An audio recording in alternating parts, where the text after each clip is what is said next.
This is St. Martin Island Time TV News. I'm Andre Hewitt. An area in front of the Princess Juliana International Airport was cordoned off Saturday morning as an investigation into a gruesome accident began. Reports reaching our newsroom Saturday morning states that a child between the age of 3 to 4 years run over by an Avis transport bus. The fatal accident took place minutes past 9 a.m. At this point, it is not known if the child is local or is with a visiting parent. The investigation to officially determine the details of the accident is now ongoing. We have some services, what you call emergency services here that is really taking care of the parents. We have a person here that is making sure that the parents are well taken care of in the sense that they get the proper attention. They get because it is very traumatizing, the situation, and all that has to be done will be taken care of by those that are here right now. When we do that, of course, we have to talk to parents and witnesses, and that's what the traffic department is doing at this present time. Yeah. Were there any skid marks from the vehicle? Any indications as to the velocity of the vehicle at the time of impact? Well, to be honest, Samuel, I wouldn't be able to give you that information because I have no information to that regard from traffic. I have to wait until traffic forward me that information. Leader of the United St. Martin Party, Franz Richardson, explained on Friday that the party will use the legal recourse available to it to contest the non-admission of a candidate on its list by the main voting bureau for the September 26th parliamentary elections. A petition to the court was submitted since Thursday.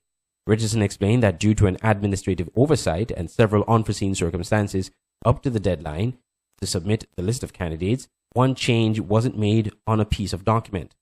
He said the initial candidate was stuck in transit off island, could not get back in time to sign his declaration or issue in writing from where he was.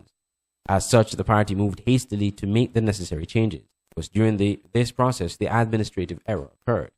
According to the main voting bureau, by law, at this stage, changes to an already submitted candidate list can only be argued in front of a judge. The party is of the opinion that it has good grounds to contest the change in court, considering that the replacement candidate has signed the personal declaration to contest the election, and the candidate's name appears on all but one document, the original list of candidates.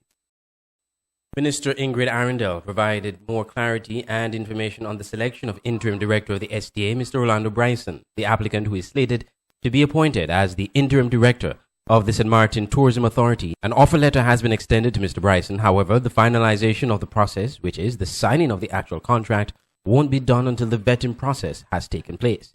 The selection process is as follows. Selection committee established, which comprised of a representative of the SHTA, that's the St. Martin Hotel and Tourism Association, the Timeshare Association, the Princess Juliana International Airport, the Port St. Martin, a representative of the minister, and Minister Arundel.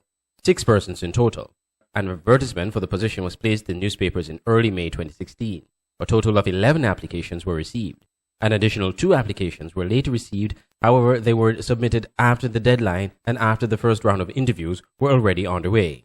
Of the 11 applications received, 3 were disqualified based on the criteria established by the selection committee. Following the first round of interviews, 3 of the highest scoring candidates were moved up to the second round of interviews. All 6 members of the selection committee independently scored Mr. Orlando Bryson highest, as a result of which he was selected as the candidate for the position of interim director. The photo published in the Daily Herald, where it was stated that Mr. Bryson was appointed as the director of the SDA, is incorrect because the actual appointment has not yet been done. In the photo, Mr. Bryson, the selected candidate for the appointment, was signing his offer letter, not the final contract for the position of interim director. Foundations that are not operating like a business have now been exempted from paying taxes.